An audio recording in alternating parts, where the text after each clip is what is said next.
салом дӯстони азиз, ба барномаи ахбори озодӣ хуш омадед. имрӯз 5 март аст ва ман Шалӯ Гулхоҷа хабарҳои охирини Тоҷикистону ҷаҳонро манзуратон мекунам. аммо нахуст сархати мавзӯъҳо. сулҳ мехоҳӣ ба ҷанг омода бош. маҳкумоти маҳаллии Тоҷикистон барои муқовимат ба ҳар гуна таҳдид аз Афғонистон омода шудаанд. тарахат агар лозим шавад ин ватандорӣ аз давлатдорӣ аст, лозим шавад вам яроқ мегирем ва мо ҳам яроқ мегирем мерем. ҷанҷол барои тиҷорати либос. соҳибкорони тоҷик мегӯянд миёнравои қирғиз ба онҳо таҳдид мекунанд. дар назди фурӯшгоҳи Мадина вақте мехостам харид кунам, ду шахси номаълум аз пуштам омада маро заданд. гуфтем биё як тараф равем. таҳдид карданд ки мо туро дигар дар ин ҷа набинем. ва сипас аз сарнавишти муҳоҷири 40-солаи тоҷик мегӯем ки бинобар пандемия дар Русия банд мондааст. боз як кишвари дигар рафтуомади ҳавоӣ ба шаҳрвандони Тоҷикистонро иҷозат дод. шурӯъ аз имрӯз тоҷикон имкони сафар ба Гурҷистонро пайдо карданд. сарвазири ин кишвар Иракли Гарибашвили бо имзои як қарор феҳристи давлатҳоеро ки шаҳрвандонаш иҷозаи вуруд ба Гурҷистонро доранд мушаххас намуд. тибқи он аз 2 март тариқи роҳи ҳавоӣ зодагони Тоҷикистон, Қирғизистон, Туркманистон ва Узбекистон метавонанд ба ин кишвар бираванд. доштани ташхиси манфии COVID-19 ба ҳамаи мусофирон ҳатмӣ мебошад. дар арафаи иди 8 март департаменти давлатии Амрико эълон кард имсол 14 занро барои нотарсӣ, сарсупурдагӣ ба ҷомеа ва намоиши малакаи раҳбарӣ бо ҷоизаи зани шуҷоъ қадрдонӣ мекунад. дар ин байн фаъоли мухолифини Беларус Мария Колесникова, довари Шоҳмод Шӯҳраб Байот аз Эрон ва ҳамчунин як гурӯҳ аз занони Афғонистон аст ки ба ҳангоми хизмат ба мардум кушта шуданд. сарфи назар аз музокироти сулҳи ҳукумат бо толибони афғон дар Афғонистон мавҷи хушунат боло рафтаву марзи Тоҷикистон ҳам шоҳиди ҷангу тирпарониҳо шудааст. мақомоти маҳаллии тоҷик мегӯянд дар сурати пеш омадани хатар аз он тарафи марз барои ҳифзи ватан омода мебошанд. маҳмудҷон Раҳматзода гузориш медиҳад. дарёи пуртуғиёни Омо марзи ноҳияи Шамсиддини Шоҳини Тоҷикистон ва хоҳони Афғонистонро ҷудо мекунад. ин сӯи марз ором аст, аммо мақомоти афғон мегӯяд дар он сӯи марз гурӯҳҳои ифротгаро бедодгарӣ мекунад. бедодгарии шӯришиён дар ноҳияҳои Афғонистон ва ҳам марз бо ноҳияҳои Тоҷикистон мақомоти тоҷикро водор кардааст ки бо сарбозони дар захира буда ва шикорчиёне ки дар марз зиндагӣ мекунанд суҳбатҳо анҷом диҳанд. мақомот дар ноҳияи ҳаммарз бо Афғонистон мегӯяд дар сурати таҳдид аз он сӯи марз ба онҳо яроқ дода мешавад то ватанро аз душман ҳифз кунанд. мо дар мувофиқа бо шӯъбаи корҳои дохилӣ бо кумитаи давлатии амнияти миллӣ ҳамун шикорчиёне ки дар сарҳад ҳастанд инҳоро ба қайд гирифтагӣ ҳастем ва инҳо агар лозим шавад тарахат агар лозим шавад ин ватандорӣ аст давлатдорӣ аст лозим шавад вам яроқ мегирем ва мо ҳам яроқ мегирем мерем. дар ду деҳаи дарвози Тоҷикистон аз самти Афғонистон тирборон шуд. гулӯлаҳо ба манзили зисти ду сокини деҳаи Рӯзвай ва мактаби деҳа афтоданд, вале казе аз ин гулӯлаҳо осеб надид. мақомоти афғон он замон гуфтанд тирборони ду деҳаи Тоҷикистон барқастона набуд, балки ҳангоми задухурди нерӯҳои ҳукуматии Афғонистон бо гурӯҳи Толибон тасодуфан ба самти Тоҷикистон рафт. баъди ин занузаниҳо дар он сӯи марз ва партоб шудани гулӯла ба деҳаҳои ноҳияҳои Тоҷикистон, мақомдорони ноҳияҳои ҳаммарз бо Афғонистон, сарбозони дар захира буда ва бо шикорчиён суҳбат карда онҳоро аз тамрин гузаронданд. ҳамон шикорчиё ҳастанд баъд ки комиссар мо чӣ қадар барои сафарбаркунӣ захираи эҳтиётӣ мумкин ҳастанд мо дар ин масъала суҳбат гирифтагӣ ҳастем. мо батальонҳо ва чӣ мегӯям взводу адлия дига ҳамаша чӣ кардагем таркисошон рақамошон мондагем номро телефоншон дар по шад ҳамамон ба по мехезем барои сарҳад. ин чиз дар кор аст. ин манораи назоратӣ ҳам дар марзи ноҳияи Шамсиддини Шоҳин ва вулусволии хоҳони Афғонистон ҷойгир аст. сарбозон аз болои ин манора марзро назорат мекунад. мақомдорони ноҳияҳои ҳаммарз бо Афғонистон мегӯянд марзи Тоҷикистон бо Афғонистон зери назорат аст. марзи Тоҷикистон бо Афғонистон беш аз 1400 километр марзи душвор назорат дорад.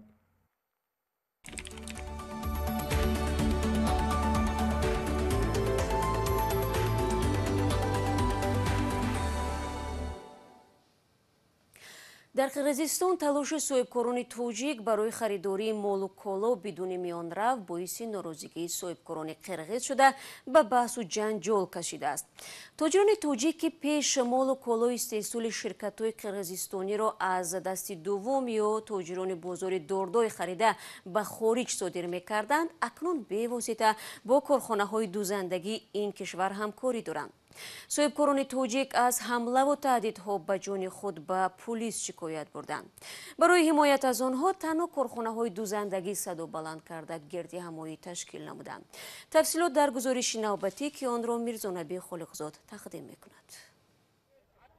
تاجران شکایت دارند که سوداگران محلی بزرگترین بازار مال و کالای قرقیزستان داردای به کار آنها مانع می‌شوند. به گفته آنها فرمایشگران اساسی مالشان تاجران تاجیک بودند که توسط تاجران میانه‌رو از داردای لباس‌های تهیه کرده آنها را می‌خریدند و به بازارهای مسکو می‌بردند.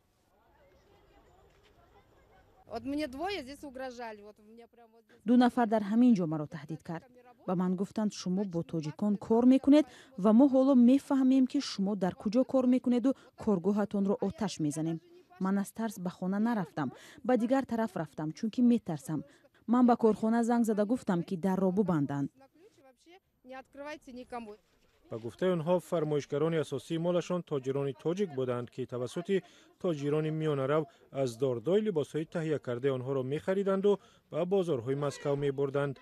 اما چند سال پیش صاحبکاران تاجیک همکاری را بواسطه با کارگاه‌های دوزندگی سر کردند و اکنون آنها از دست اول و بدون میانه‌روهای بازار مال و کالا فرمایش می‌دهند. حسین نجمیدینوف یکی از این صاحبکاران تاجیک است که ماه پیش به بیشکک آمد و چند نقطه فروش را در مسکو با لباس‌های استحصال قرقیزستان تامین می‌کند.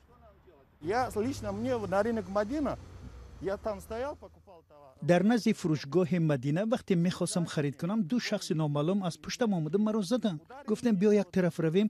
تهدید کردند که ما تو را دیگر در اینجا نبینیم. ماموریت بازار داردای از تهدید شدن تاجران تاجیک اظهار بیخبری میکند، اما میگوید این عمل صاحبکاران خارجی در واقع به ساحه دوخت لباس قرقیزستان ضرر میرساند.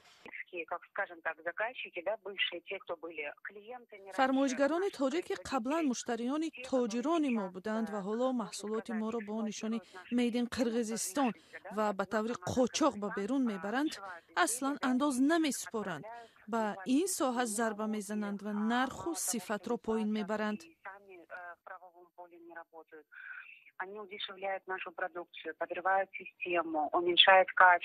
در بازار کلانترین یک لخت فروشی بیشکک میگویند گپ سری قوم و ملت نیست، بلکه مشکل سری ویران کردن قاعده های تجارت است. زیرا به گفته صاحبکاران محلی این نوع صادر کردن مال و محصولات برای صنعت دوزندگی قرقیزستان خطر ایجاد میکند.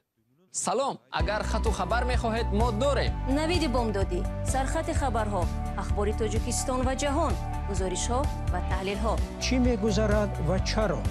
دانستن فهمیدن است. ضمیمه یا اپ ما را بگیرید. بینندگان عزیز، رادیو آزادی همیشه در خدمت شما است. اخیراً سینماسازان توجیک به موضوع مشکلات بود و بوش مهاجران کاری در خارج کشور به ویژه مشقت‌هایشان در شرایط خروج بیماری کووید 19 توجه کردند. یک خبرنگار سابق توجیک درباره سرنوشت مهاجر مستند تهیه کرده برای انجام آن انتظاری سرمایه‌گذار است. دیگری باشد می‌خواهد درباره گهواره ساز توجیک فیلم هنری به نوار بگیرد که در زمان پاندمی در روسیه بند مانده و به ساختن تابوت‌ها مشغول شده است. برای یوسفی در این باره معلوماتی بیشتر دارد. مهاجر 30 ساله تاجیک زمانی همگیری کووید 19 در روسیه بند مانده است. کاری مناسبی ندارد. طول 3 سال به وطن نزدیکانش برنگشته است. پزمانی زن و فرزند، والدین و وطن شده است. این سرنوشت واقعی قهرمان فیلم مستند قلندر است که صاحبیار طالب، کارگردان جوان تاجیک در روسیه نواربرداری کرده است. شخصیت اصلی فیلم قلندر را من پیش از این میشناختم، اما هیچ در گمانی آن نبودم که او در نزد دوربین فیلم بردار خودش را اینقدر آزاد حس میکند و ما فقط او را سنجیدیم خواستیم دانیم که او تا کدام اندازه آماده است که زندگیش را، جزئیات زندگیش را дар назди дурбини филмбардор нишон диҳад. коргардони мустанад дар оғоз зани муҳоҷирро қаҳрамони филм интихоб карда буд. 2 рӯз ҳам наворбардорӣ карданд, аммо бо дахолати хонавода он зан аз идомаи наворбардорӣ даст кашидааст. қаҳрамони филм Иброҳим ном дорад ва дар як вагоне дар ҷангал зиндагӣ мекунад. ҷузъиёти зиндагии ӯ шурӯъ аз таҳияи ғизо то муошират бо наздикон аз тариқи телефон, хуфтухоб, инчунин тамосҳояш бо зани рус рӯи навор омадааст. кору зиндагии қаҳрамон дар фаслҳои тобистон ва зимистон наворбардорӣ шудааст ва тасмим доранд бо пайдо кардани сармоя инчунин дар баҳор низ аз ӯ навор бигиранд. ҳатми филмсозӣ хеле камшумор аст. тавре гуфтам тобистон мо ҳамроҳи филмсоз Пайрав Шарифӣ зиндагии шахсияти аслиро филмбардорӣ кардем ва зимистон ҳамроҳи Руслан Усмиханов ва дар дастгирии техникӣ аз ҷониби филмсози тоҷик Дилшод Авазов ва филмсози араб Зият Байдун буд. кори дизайнериро дар ин филм Марҷона Азизова анҷом медиҳад. коргардонҳои синамои тоҷик сохтани филм аз рӯзгори муҳоҷирон дар замони пандемияро аввалину охирин намедонанд. Искандар Усмонов, коргардони дигари тоҷик ки замони пандемия тақрибан 1 сол дар Русия банд монда буд ва рӯзгори муҳоҷирон дар ин марҳаларо дар вуҷуди худ эҳсос кардааст, бар ин аст ки коргардонҳои тоҷик бояд ба ин мавзӯъ таваҷҷӯҳи бештар кунанд. бисёр мушкил аст дар Русия филм бардоштан дар бораи муҳоҷирати меҳнатӣ ва шояд продюсероне пайдо нашаванд ки маблағ надиҳанд. зеро ки ҳангоме ки ту оиди муҳоҷирати меҳнатӣ аз синамои Русия мегӯӣ, албатта ту бояд проблемаҳо, масъалаҳои мубраме ки Русия дорад онро кушода диҳӣ ва продюсери рус на он қадар мехоҳад ки проблемаҳо ва масъалаҳои мубрами муҳоҷирати ки дорад, корхонаҳое ки бо масъалаҳои муҳоҷирати меҳнатӣ вобаста шуданд ва масъул ҳастанд, он проблемаҳошонро кушода додан ба ин қадар ҳам ҷуръатам намекунанд ва намехоҳанд.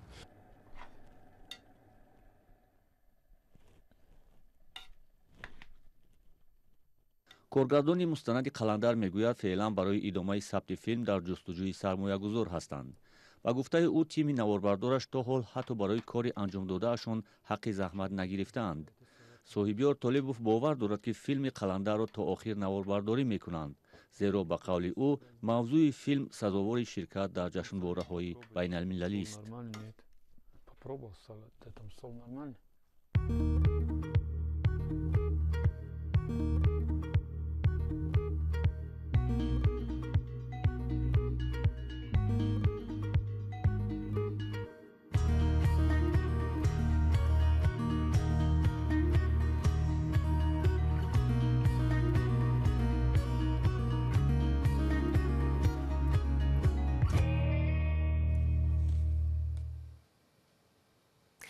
بیش از 80% ساکنان تاجیکستان برای گرفتن واکسن کرونا اظهار آمادگی کردند. در این باره وزارت تندرستی تاجیکستان دیروز در پی انجام یک نظرسنجیش خبر داد. در همین حال برخی از ساکنان تاجیکستان در صحبت‌های سرراهی با رادیو آزادی قبلا گفتند اگر در کشور دیگر هیچ حالت گرفتاری با کووید 19 در هفته‌های اخیر به قید گرفته نشده است، امی اهالی از کرونا ویروس تا کجا منطقی است؟ همصحبتان دیگر گفتند فایده و ضرر واکسن را نمیدانند ولی حتما خود را ام میکنند. 15 دقیقه که در اختیار داشتیم دوستان به پایان میرسد. سپاس از یکایک شما که تا آخر برنامه ما رو تماشا کردید. تا صحبت بعدی میتوانید زیر نشانی www.azadi.org از وبسایت رادیو آزادی استفاده کنید و نوارهای جالب در آزادی ویدیو کانال ما در یوتیوب گذاشته می شود. شما رو در هفته نو منتظر خواهیم بود. خود را از آن احتیاط کنید و خدا نگهداری هر یک شما باشد.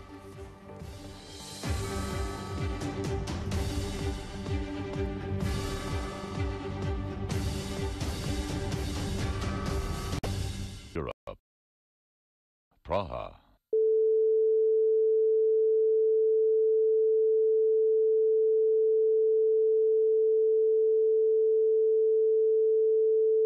This is Radio Free Europe, Radio Liberty, Praha.